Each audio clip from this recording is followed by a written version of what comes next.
Vladimir Putin wasn't ever supposed to lead Russia. It may be shocking, but it's true. For much of his life, he was an anonymous paper pusher, a bureaucrat among thousands in Russia's enormous spy network. Even when he was tapped as a president, most Russian politicians had a little idea who he was. But now, Putin is more than widely known. He is widely feared, not only within Russia, but also globally. While first presenting an incorruptible face, Putin has matured into a nefarious, greedy politician whose flagrant abuses of democracies and silencing of dissent has shocked the world.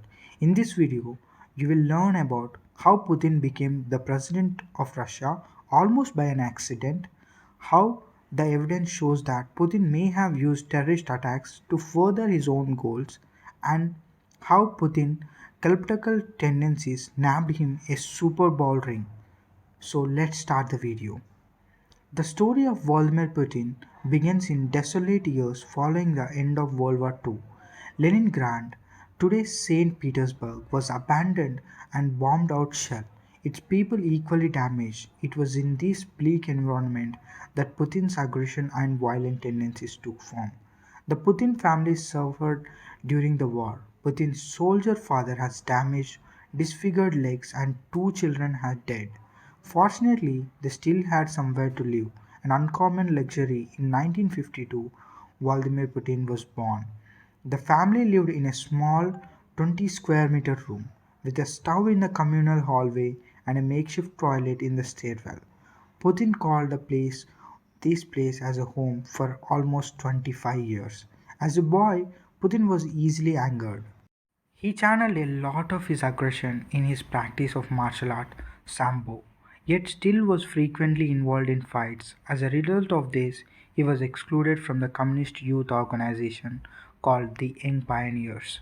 Putin's young life wasn't only hardship. However, despite their close living quarters, the family had a telephone, a television, and even a summer cabin. How could they afford these luxuries? When Putin's father had served as a soldier in the World War II, he had ties with the then state secret police, the NKVD. After the war, he remained in active reserve, so kept his factory job, and in exchange for giving information to secret police, he received additional pay. It was around this time that Putin became interested in spy work. When he was 16 years old, Putin approached the KGB, the Soviet intelligence agency, about a job. However, he was told that before he could join, he needed a college degree or army service. So, despite not being an exemplary student, Putin applied to Leningrad University and was accepted.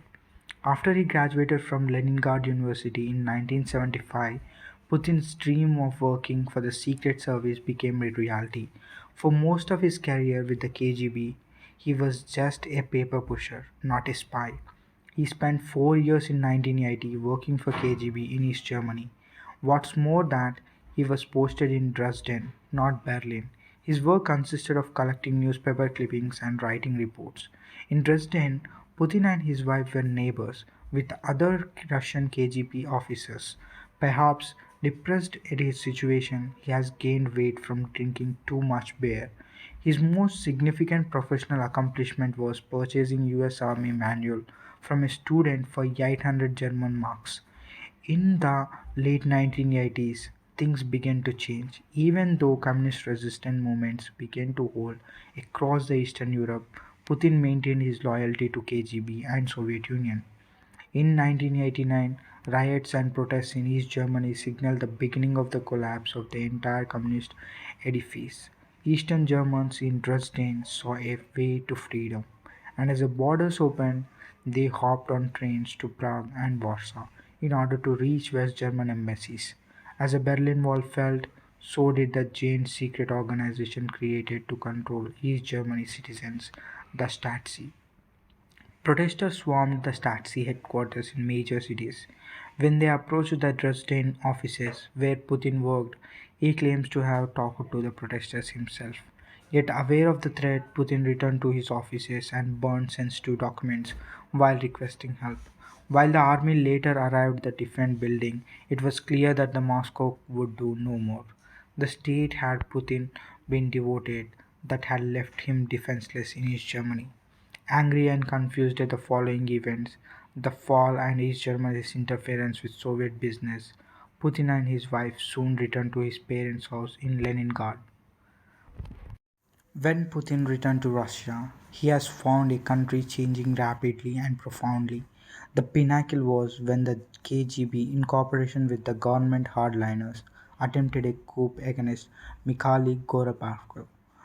Gorbachev had a part of his reform program called Glasnost, openness, freed imprisoned dissidents, rescinded hardline policies made under Stalin, and gave Russians access to previously banned books and Western radio.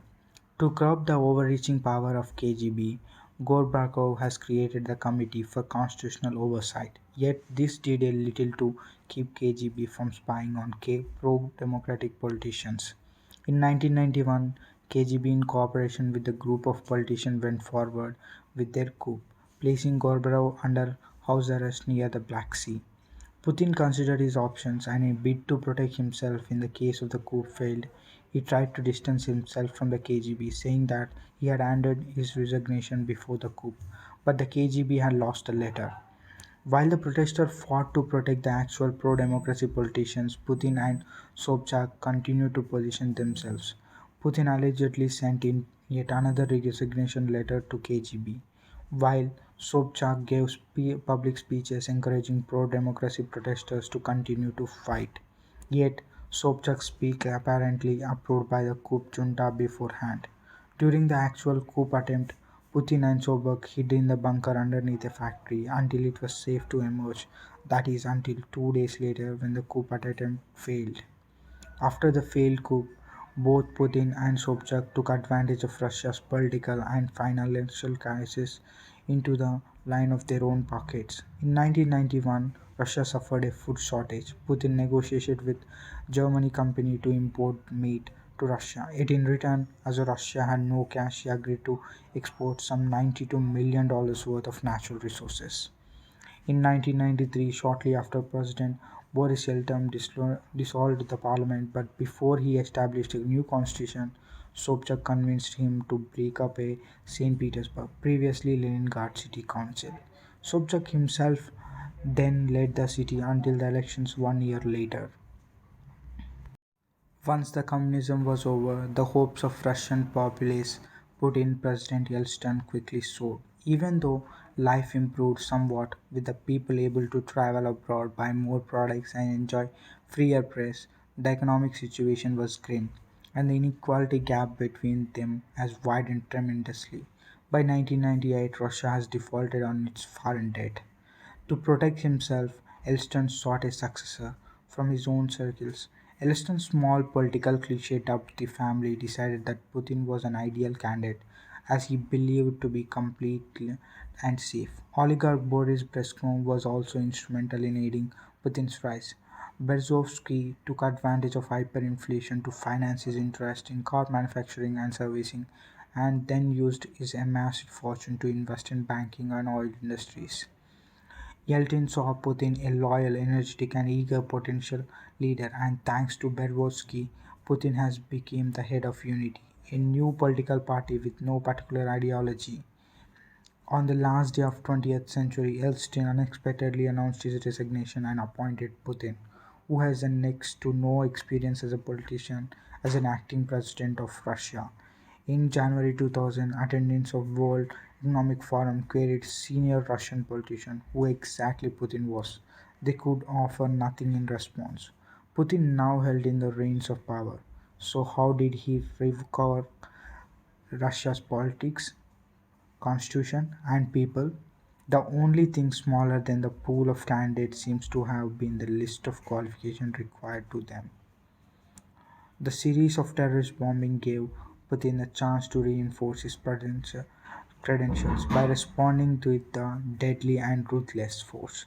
In September 1999, hundreds of Russians died in a string of apartment bombings. The blame was thrown at a native Chechens who sought independence from Russia. The head of FSB Russia's secret service claimed the episode was a part of training exercise. Russians would need a strong man like Putin to lead them. Interestingly, Putin had left the FSB just weeks before the incidents. In 2004, Chechen rebels took over the school in Belsen in southwest Russia. Federal troops charged into the building 3 days in the siege, killing 334 people, including 186 children.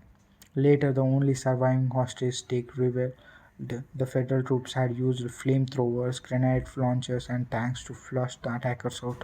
The barrage was so severe that the hostages takers tried to shield the hostages from the rescue attempts. When Putin first entered the politics in 1990s, he was viewed as incorruptible. The first impression soon changed drastically. Putin has estimated of $40 billion in assets, including a palace on Black Sea worth of $1 billion, all of it accumulated through unbatched and shady business deals. But how did he do it? Yet on another smaller scale, Putin bizarrely has been witnessing stealing in public. For example, when he met Robert Kraft, the owner of a New England Patriots, Putin asked to try his Super Bowl diamond ring, yet never returned it. When alcohol was Russia's main export, Putin consolidated 70% of Russia's alcohol manufacturers into one company and got his friend to run it. At best, Vladimir Putin was an lifelong ultra-nationalist, doing everything he can to retain Russia's superpower status in the world. Through his influence on the people in power, at worst, Putin has wiped out adversaries and has been party to unnecessary loss of hundreds of innocent lives. Stories about him paint a picture of a leader who is vengeful, greedy, and self-absorbed. Putin nationalization of media within the Russia highlights the stories we are fed on rarely unbiased. News from major outlets often promote a particular worldview, funded by corporations or government. Instead of taking everything you hear or read at the face value, inform yourself with multiple news sources and make up your own mind. Thank you very much for watching this video. The summary is taken from the Blinkist. Thank you very much for watching. And this book is Unlikely Rise of Vladimir Putin. Thank you.